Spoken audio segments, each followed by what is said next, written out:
Welcome to the Modern CPA Success Show, where we're 100% focused on helping accounting firms achieve success. If you're an accounting firm owner who wants to learn how to provide virtual CFO services, then this podcast is for you. Hello, and welcome to today's podcast. Today, I am super excited about the topic. It probably isn't as fun as our last retreat, but I'm hoping this podcast will still be a ton of fun because we are talking about company retreats. And the reason it won't be as fun as our last retreat is because one of our guests put on our last retreat at Jackson Hole, and it was amazing. We had a ton of adventures, had so much fun, and I really enjoyed it. And I know Jody's on this podcast as well, enjoyed it as well, and everybody there really had a good time. So we are joined by Lily and Zach and Jody. So we're going to talk about a couple of things. We're going to talk about the three different sides of a retreat. We're going to talk about it from the entertainment point with Lily. We're going to talk about it from the content point from Zach, and then Jody from the ownership perspective of why it's important that you have retreats. So Lily, since it's your first time on the podcast, let's start with you. Why don't you give us a little bit of your background before we kind of go into our last retreat? Awesome. Well, thanks for having me. It's my first podcast, so it's exciting to be here and get to do it with you all. I specialize, I am a luxury travel advisor, and I guess to start off, the reason I say luxury is it doesn't mean 5-star hotel or high spending dollar point.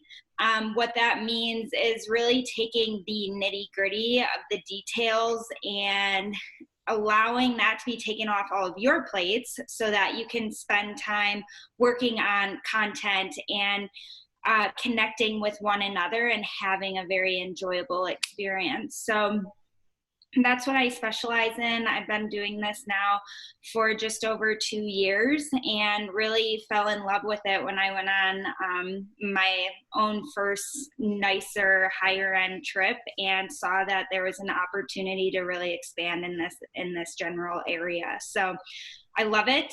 And when you get to work with awesome people like you all, it makes it even more fun. Yeah, I would definitely say that it was probably the most enjoying retreat that I've had on my end, just because I had nothing really to worry about. In the prior retreats, it was one of those deals where I had to, I was the go-to. It was me, and then one other person was always the go-to. Hey, what do you think about this? What do you need about this? We're running late on this. Food's different. Whatever. Didn't have any of that on the last retreat, which was really cool, and it allowed me to kind of enjoy the retreat, whereas before it was kind of a working thing for me. And it just happened to be a cool thing for everyone else. And this time it was actually really cool for me too. So it was pretty nice, even though she did about get us killed on a hot air balloon. And she can talk about that later. Talk about it later. I was going to talk about that right away. So I think so. That was one to remember. But yeah, I really, I do try my best to initially dive in and sat down with Jody immediately to really understand what the team was looking for, and knowing that many of them enjoyed kind of the Vegas, Miami experience, and that wasn't available in this crisis. We had to divert and figure out something that kept everyone busy, engaged, got those check boxes and checked off, and was just a little different. So, and it was a lot cooler. I like I said, I enjoyed it a lot. My expectation was low, to be completely honest, coming into it. I'm a beach person. I think Adam's a beach person. We just love to be, by the ocean, love to be by maybe a lake, do that kind of stuff. And when she mentioned Jackson Hole, I thought, oh, okay, I didn't even know where it even was. And so it was one of those things that I don't know where she found it, how she found it, but she put it all together. And it was the most enjoyable one I've had. I had probably the funnest I've had on any retreat by far, which was pretty cool. Yeah, and I think too, Lily, just from having done retreats a lot of times over the years, I never want to do another retreat that does not have a you associated with it, because every meeting leading up to the retreat, you came so prepared and had just so many different options of all the different things that we could do and had really strong recommendations. And to have all of the activity portion planned out and thought through and like curated, which you did such an amazing job at, I think like focusing on content was so much easier. And like I said earlier, like Jody said, and Jamie said, just having you thinking through all the options and your expertise there was just amazing to see how well the retreat went because of all that work that you did up front and then obviously on the ground at the retreat. Yeah, and it really wasn't the obvious stuff a lot of times. And we had a chef come in and meet us at a beach and make her food for us, which was really cool. When I say beach, it's like a little bitty lake. Made her food for us.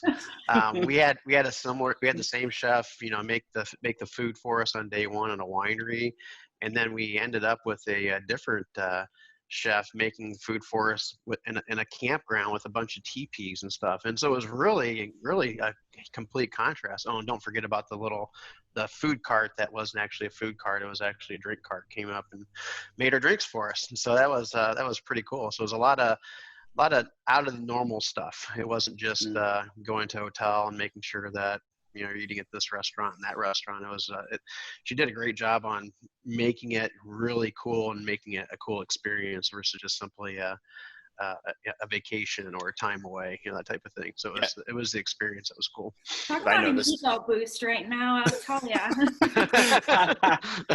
That's the whole purpose of this. Yeah. So definitely, what I noticed with this retreat is like there were no wrong turns, and I do attribute that to you, Lily. Is like sometimes you'll go on a retreat, and again, these are sometimes 4 or 5 days, and you'll occasionally eat at that restaurant. Where you're like, yeah, the people were good, and I had a fun time, but my burger just wasn't great or whatever. They didn't have something on the menu I would choose. So Lily, I'm curious from your point of view, how much of that do you tailor for specific groups, and then how much work kind of goes into that of choosing restaurants and activities?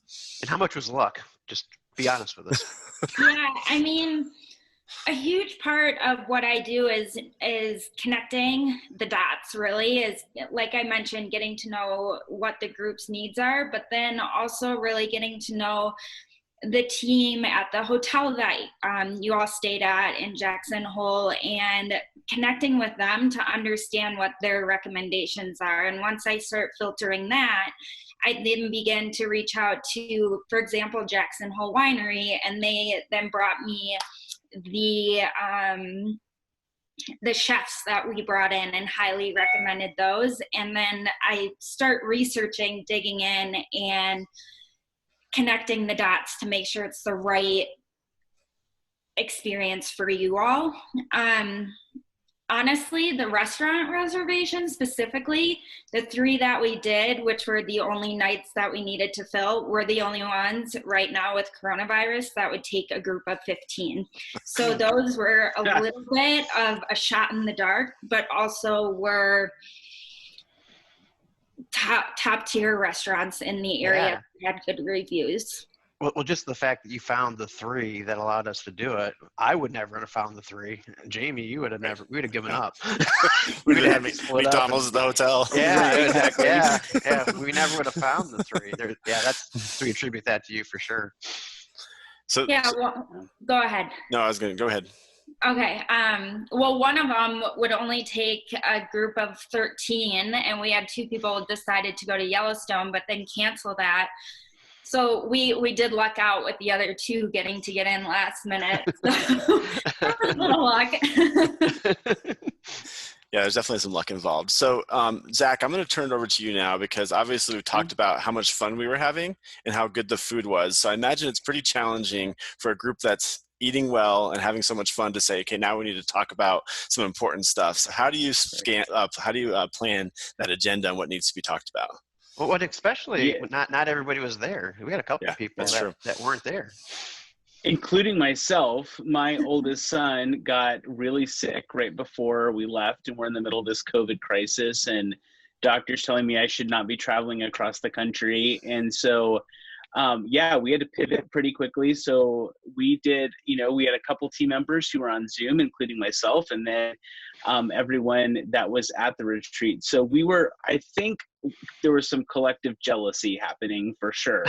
Like sitting in my attic, facilitating this session, and everyone there is like having this amazing time of their life. But, from the content side, I think first, you just have to make sure you're not planning too much. Like what you do with the team when you're on a retreat should be really powerful, but also really efficient. I mean, I think a big part of this retreat, a big part of our retreats at Summit is building collective time together, building relationships with one another, because we only see each other on Zoom, on computers all day long. And so, Jody has been a staunch advocate of that with retreats, and I love that part of it.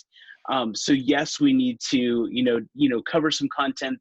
And I think too, we think, what can we do that really is going to maximize the in-person experience as well? And so we really just figured out, what are those things we need to talk about looking ahead to next year? What are those things that we need to be really talking about together, strategic in our time? We've got this sort of block of 3-ish hours a day to plan together. And so, just looking at that content, sort of what's the high value, high dollar content that we can talk about together, focus our time on, that's going to make the most difference in the life of the business as a whole. Yeah, because you mentioned 3 to 4 hours a day. That's really all we had for content, and that was right by plan. I mean, we could have spent 8 to 10 hours in meetings all day long, Mm-hmm.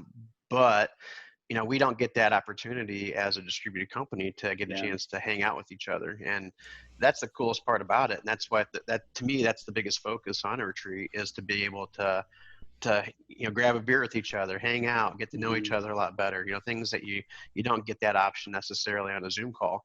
Most meeting topics, most workshopping can be done virtually. It can be done in a distributed environment. We've done it before. It's not a big deal. And so going into one of these retreats, it's important, in my opinion, completely important, to focus more on the other stuff, the intangible stuff, maybe going over DISC stuff, so, different things that you wouldn't typically, maybe get a lot out of in a Zoom call, where afterwards everybody's talking about it. It's like, we just, spent, 2 hours on assessing whatever, our EQI or whatever. Now we're talking, 3 or 4 hours just kind of casually about what that even meant, that type of thing, and indirectly, not forced to, but more of an impromptu thing, which is the huge thing. The funny thing with that is I know we didn't do DISC at this retreat, but when we did it at one of our previous retreats and then went to dinner afterwards, that's all that was talked about at dinner anyways. People are comparing their styles and like, oh, I'm surprised you were a D, Jody, or whatever, whatever those things are. And so I think that's what we kind of spent the dinner talking about, was those activities. I think it's important to have activities like that.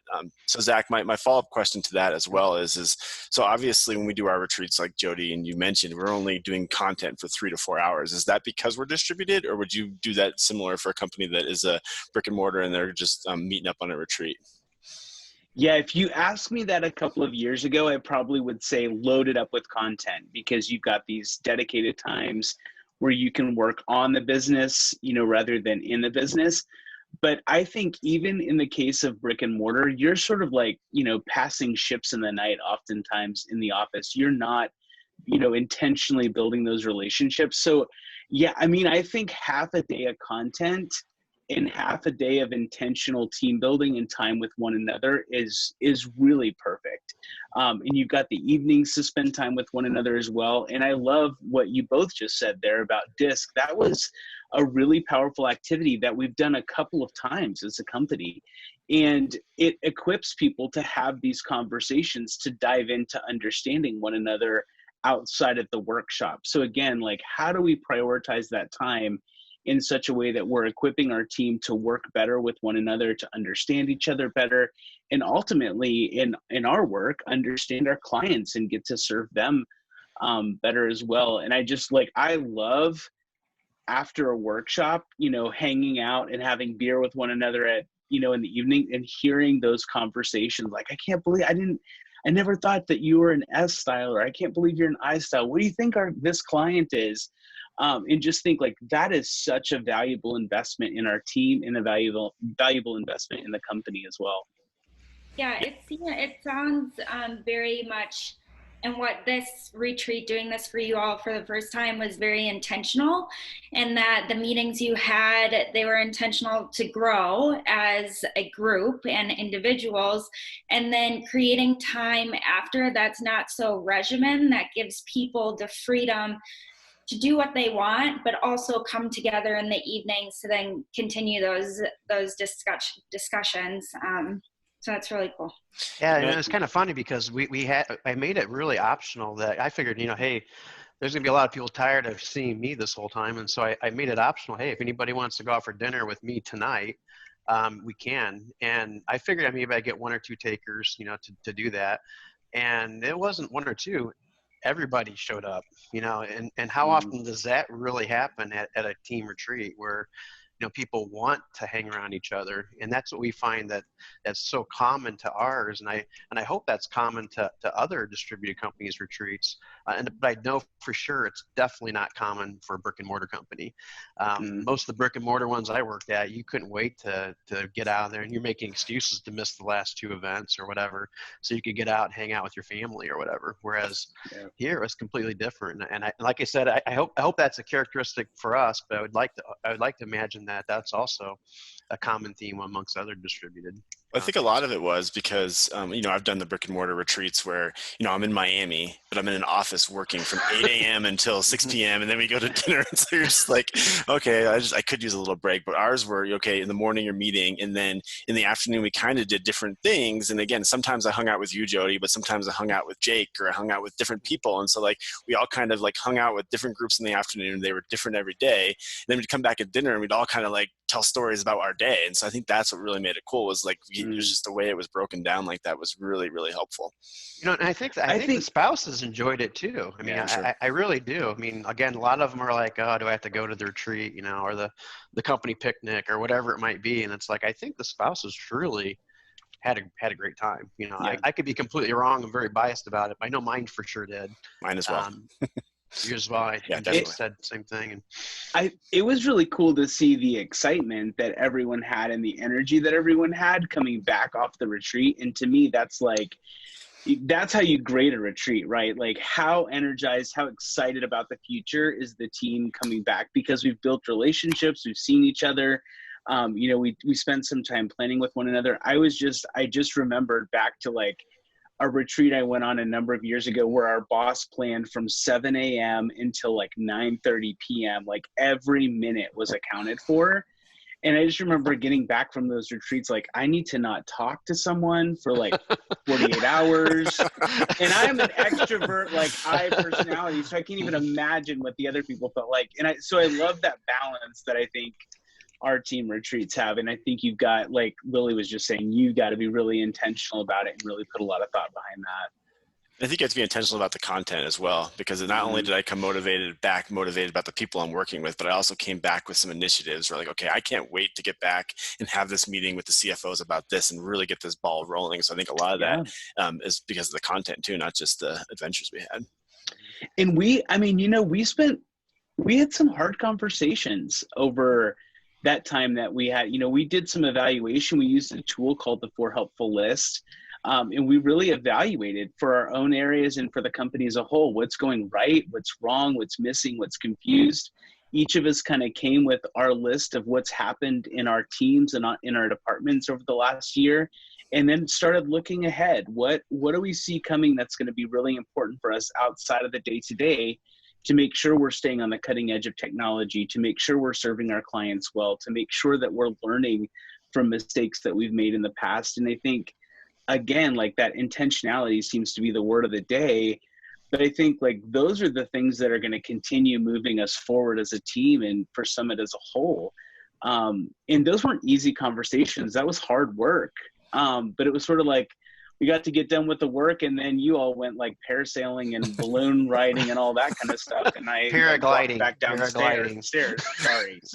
No parasailing, paragliding. Yeah, I was a mountain. Dang it, I've got to walk back downstairs, and they're getting to go do all this fun stuff. But that was in it. Those conversations went really, really well, I thought.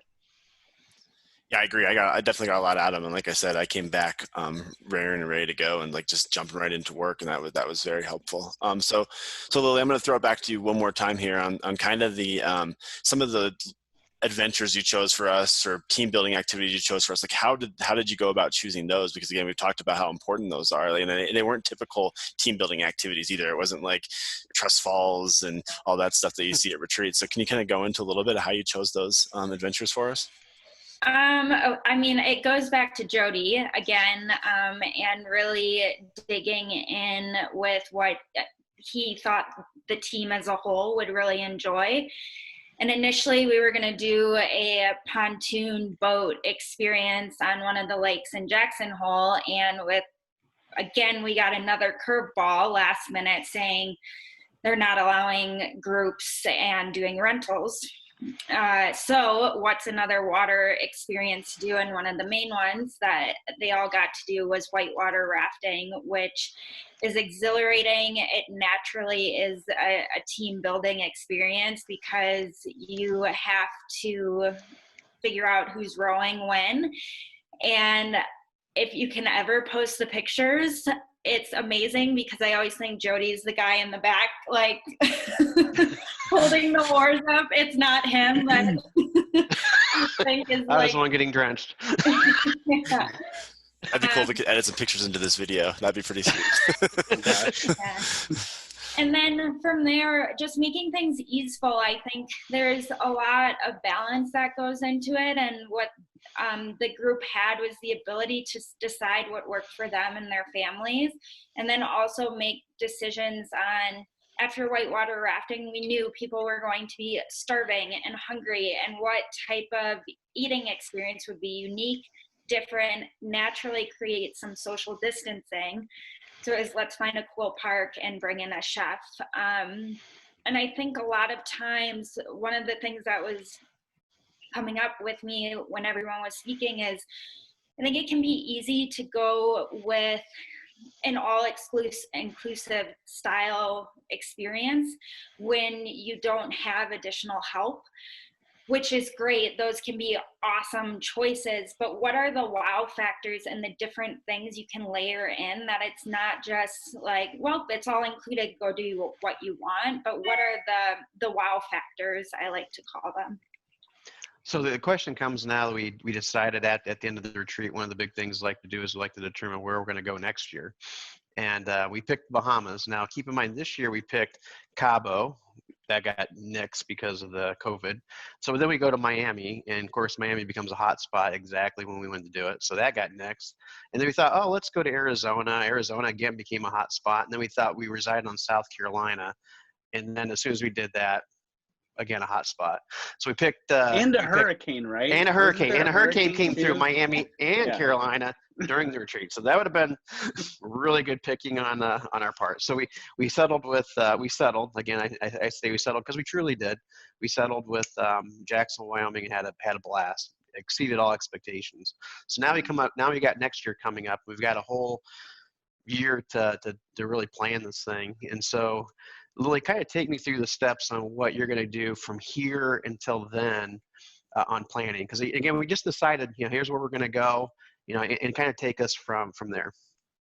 Yeah. So once that was decided, I put together a presentation of various property option hotels, resorts that could accommodate the group, knowing the various interests. And so we landed on Atlantis and are figuring out Atlantis has 5+ hotels on property that then you have to choose from there.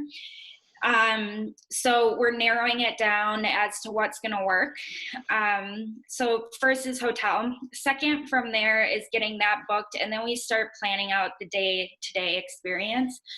And a place like Atlantis, you have everything on site, but you're also lacking a little bit more of a culturally immersive experience. So what are things that we can do that's now going to get the group off property in intimate conversations with each other to really connect? And it's going to be that additional, again, I say wow factor, that's going to make their retreat different from just going on a family vacation to Atlantis and doing all the bells and whistles stuff. So that's what we'll slowly chip away at with some group dinners, of course. From there, once we finalize, I build it out in an app. So everyone gets a travel app that they take with them that not only has the agenda, but alternative options that they can do and experience. I am on site as well to be an additional resource to kind of get ahead and make sure everything's set up properly. And that's, again, a great way for people to find balance. They're not every morning. The one thing I hate when I travel is when I wake up and say, what are we going to do today? And by noon, we still haven't decided what the heck we're going to do today. But if you have it in front of you, it makes those choices a lot easier. And then we take off.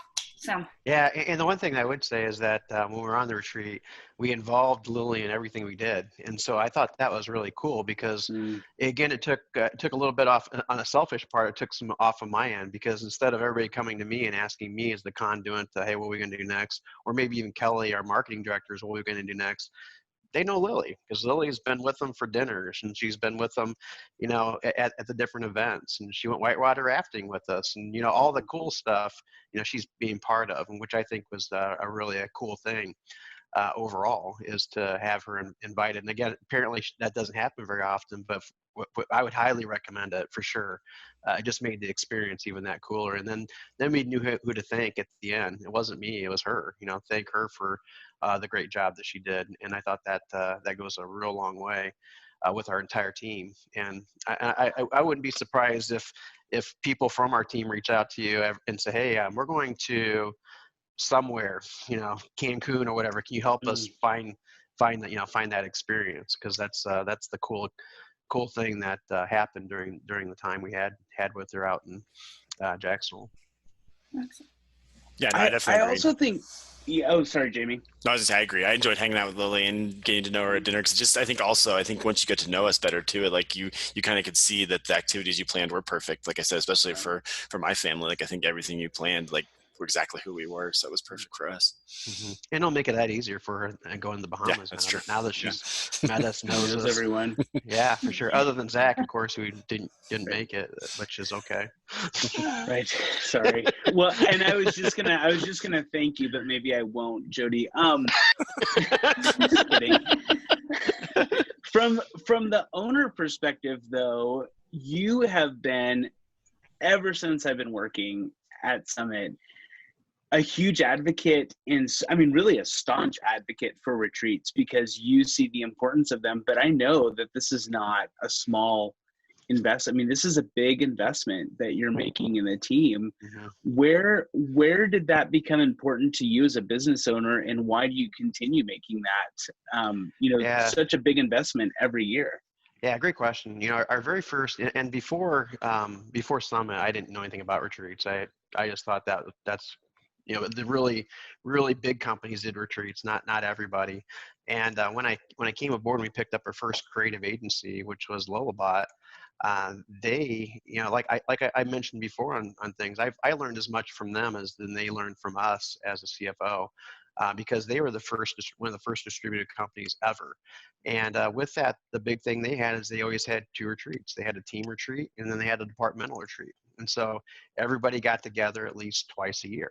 And I thought that was pretty unique at the time. I thought, this is kind of cool. And, how did they get the funds? Well, they budget them in, they forecast them in. And it seems kind of funny, but when you forecast things in, magically things happen, and you magically find how to cover, expenses and that sort of thing. And you manage everything around it, plus the fact that it didn't hurt that we were going distributed. And so the 4.5% of our annualized revenue that typically would go to rent or whatever, that maybe a portion of that, or maybe a portion plus of that, went towards the retreat. And so it was one of those things that, we saved a little money, maybe going distributed, but in the same regard, I didn't want to take that money and just waste it and put it in my pocket. I wanted it to go back into the team and, really develop the team. Because I think that's huge. I think retreats are huge. We'll always have them. We'll always have, 1 to 2 a year where everybody's at least, not 2 full company retreats, 1 company retreat, and then departmental retreats, which typically the majority of the people are involved in that. And we'll have that on a continual basis, because again, it's so huge to the culture of the company. I mean, people look forward to going to the retreats, they do. I mean, And, we typically don't have families involved in the retreats other than our director retreat. We invite the entire family, which is kind of cool. And it's just a kind of an added perk for being a director. But for the rest of the retreats, it's just simply, themselves, and we typically don't have their spouses come along. We do allow their spouses to show up on the last day for our big dinner, which we have, on the very last day. And if they want to make it an extended weekend, they're more than welcome to do that. So they can kind of turn it into a mini vacation if they want to, with that. And so that's why we typically have the retreats, but Wednesday through, Friday night, and then Saturdays when they can, which is usually a travel day, they can turn that into an extended 2-day vacation if they wanted to, and, kind of enjoy the area that we go to. But, and again, that gets them more involved again. So again, we have, again, it's kind of cool meeting, some of the team's families. A lot of times you just see them from the head up, from the chest up or whatever. Now you're seeing their full self, and it's amazing how tall people are and how small people are. It's one thing that you always recognize is how short I am and how tall Jake is. It's like Jake's a freaking monster on the thing, but very small when it looks like he's on the camera. And that's the cool thing. You get a chance to see all those different things. And then to meet, Jamie's, spouse was really cool. I've met her before because this is not the first retreat we've had, but it's kind of cool hanging out with her. And, that's just fun, being part of that, meeting the kids, that was the first time I got a chance to meet, actually for Jamie's kids, I met them before in Nashville, but with Jake's kids or, somebody else's kids, it had been the first time, had they come, and always just making it optional. So if Jamie didn't want to bring his family and just wanted to have a, time away, he could do that. And that wouldn't be, there would be nothing look bad or good about it. That's just what he decided to do. And I think that, again, all really important parts of the retreat. Because again, not forcing my will or my ideas on people, but just kind of letting them do what they want to do and just being part of it, which is pretty cool. And I think for me, having my family there and my kids and my wife, it was huge. Again, just having that connection to work. Like, they know what I'm doing all day. They know I'm down in this office, and they're not sure exactly what I'm doing. They know I'm talking and I'm meeting with people, and but they don't know exactly my coworkers and all that stuff. But now that they know, like, my daughter talks about Jody once a week, like what a cool dude he is and how like he does all these cool things. And then, again, I know we're making Jody's head big, but that's honest to goodness truth. Like, my daughter talks about Jody all the time, and again, that's just after meeting him once. And so I think it is huge. And then again, the spouses, having your spouses buy in to your work is one of the most important things. I tell this to my clients all the time, like having the spouses buy in, because I know when I've left jobs, like a lot of times as my wife, like, yeah, Jamie, you're working way too much and we never see you and we do these things. But like, when your spouse knows the people you work with and knows what you do and is bought into it just as much as you are, it's a lot easier to stay connected to the job. So I think that was huge. So we are actually a little bit over our normal time frame here, but I think this has been a fun topic. So I wanted to just get everybody's final thoughts here before we sign off. And I'm going to start with you, Lily. Any final thoughts for our listeners on retreats? And Lily, how would they get a hold of you if they wanted to reach out to you? My email is best, or a phone call. I also respond text, so I don't know if there's a way to link it, or we'll have it in the show notes. We'll make sure it's in the show notes. Yep. Okay. Yep. Yeah, I'll put that all in there. That's totally fine. But yeah, final thought, it just came up while you were all talking, is I want to acknowledge the strong, really, culture you have at Summit. And it's very apparent with you all and the rest of your team. And you don't find that everywhere. And I think retreats are a great way to amplify a company's culture as well. So kudos to all of you. Awesome. Yeah, thanks. Great. Zach, final thoughts from you? Yeah, I think Peter Drucker said it best. We're in the knowledge economy where most workplaces, require our constant thought and action. And I think, thinking about turning off, thinking about leaving work, and, especially in a remote environment where we have a 15-second commute, from our kitchen to our home office, taking that time and investment in your team is something you are going to see dividends on in the future, in how we work better together, how we communicate, how we serve our client. And so it is, like Jody said, an investment, and I think one that you see pay off over and over again in the context of your team. Yeah, definitely agree with that. Jody? Yeah, and I would say that the biggest thing, if you're distributed, there's really no choice. You've got to have retreats. That's just part of it. Your culture needs it. If you want your people or your team to be on your team for a long time, they've got to be connected at some point. So just being over video is not going to work.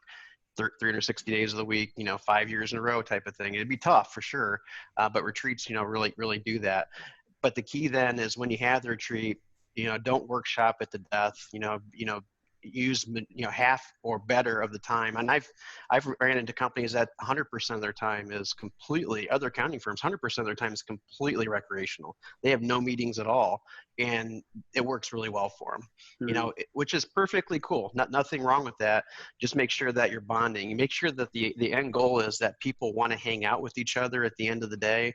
They don't want to do their own thing at the end of the day. That's the key. You can't force it, but you got to build that so that people really truly want that. And I think that's really the key of a successful retreat, is when they walk, when at 12 o'clock at night, everybody's hanging out in each other's rooms because they can't get enough of each other. That type of thing is pretty cool. Now, I'm not saying you have to be out 12 o'clock, 1 o'clock in the morning, but what I'm saying is that's just the want. People want to hang out. Hey, what are you guys doing afterwards? Let's grab a beer, or let's let's hang out and do whatever together. That's the key to successful retreats. Yeah, no, those are all great points. I definitely have gone at Summit retreats, especially when my family's not there. I've gone with very little sleep because I'm having so much fun.